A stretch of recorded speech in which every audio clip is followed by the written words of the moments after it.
तो हेलो, मैं केसी digital YouTube channel में आपका हार्दिक स्वागत है। तो मैं आज आपके लिए एक ऐसी बात लेके आया हूँ जो कि अपने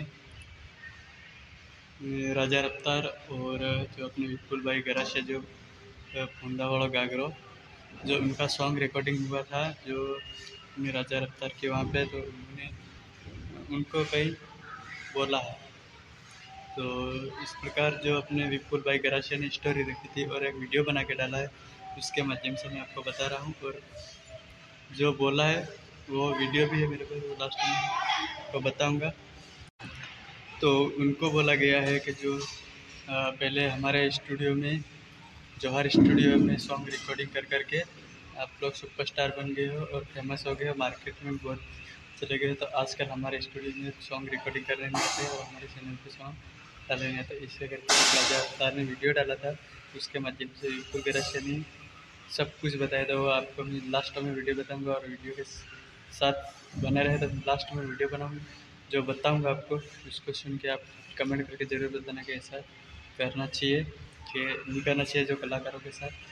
तो चलो फिर अपन मिलते हैं नेक्स्ट वीडियो में और बहुत जल्दी मिलेंगे। और जो जानकारी रहेगी इसको मैं लेके आऊँगा और आप तक पहुँचाता रहूँगा। तो आप जरूर बताएं, कमेंट करके आपकी राय बताएं। और विपुल गरासिया और गोविंद बाबू और बहुत सारे कलाकार हैं जो वहाँ से उठे हैं, तो उनके बारे में उन्होंने कहीं बोला है, तो आप बताएं।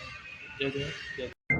हेलो फ्रेंड्स, जय आदिवासी। હું છું સિંગર વિપુલ ગરાસિયા અને આજે વિડીયો બનાવવાનું ખાસ કરતી મિત્રો સ્ટુડિયોવાળા ભાઈઓ વિડીયો બનાવીને બકચોદી કરી રહ્યા છે ઇન્સ્ટાગ્રામમાં। તો મારે એ કલાકારોને જે નામ લીધા છે એ કલાકારો અંદરમાં હું પણ આવી ગયો છું મિત્રો। અને જે કલાકારો એમના હશે એ એમને કંઈક મતલબમાં તમે એમના વિશે કંઈક એમ થોડીક ડર હશે એ પણ એ મારા અંદર નથી, એટલા માટે હું વિડીયો બનાવેલો છે અને જવાબ આપી રહ્યો છું કે ભાઈ જે તમે વાત કરી રહ્યા છે એ વાતના હિસાબે હું તમને વાત કર્યો છું કે તમે કહો કે અમારા ચાલેલા કલાકાર, તો ભાઈ તમે ઘરથી ઉઠાવીને કોઈને સિંગર બનાવ્યા નથી। અમે પૈસા લઈને આવ્યા છે, અમે ખુદ રાઇટિંગ લઈને આવ્યા છે અને તમારું કામ રેકોર્ડિંગ કરો છો। તમે સ્ટુડિયોમાં બેઠા તમે રેકોર્ડિંગ કરી આપ્યું છે, એનામાં તમે કોઈ સ્ટુડિયો તમારા કલાકાર નથી થઈ ગયા। અને એક જ વસ્તુ બીજી વાત નહીં કે તમે કહી રહ્યા છો કે ભાઈ અત્યારે આરજીવાળા ચાલી રહ્યા છે ને અમારા કલાકાર એમને કહી છે ભાઈ તમારા શાણ નથી, એમને તેમ બોલી રહ્યા છે। તો ભાઈ એ વાતના હિસાબે તો સાફ સાફ ખબર પડે છે કે ભાઈ તમારી અંદર પણ શાણ નથી। કેમ કે ભાઈ એમાં તમે પણ એક ટીમલી બનાવી અને એ પણ બીજા સ્ટુડિયોમાં રેકોર્ડિંગ કરી અને એક નહીં પણ બે હીરોને એમાં અંદર યુઝ કરી। અને બીજી વાત કે છે તમારી મહેનત પર તમને એટલો મતલબમાં ઘમંડ હશે કે ભાઈ મારા સિવાય આમનું કોઈ નથી ને એમને તેમ મારા સિવાય કોઈ ચાલી ન શકે, તો ભાઈ એ વસ્તુ તમારી ખોટો પ્રેમ છે। કેમ કે જે હાલના સ્ટીમલી સ્ટાર વિકેભાઈ ભુરિયા અને દિવ્યા ડામોર એમને સ્ટીમલી ઉપર બી તમે મહેનત કરી છે, ચલાવવા માટે બહુ કોશિશ કરી, એ પણ તમારી નથી ચાલી। તો એના હિસાબથી સાફ સાફ મતલબમાં એકદમ સિમ્પલ રીતે ખબર પડી જાય ભાઈ કે તમારી અંદર પણ શાણ નથી। જય જવાહર, જય આદિવાસી।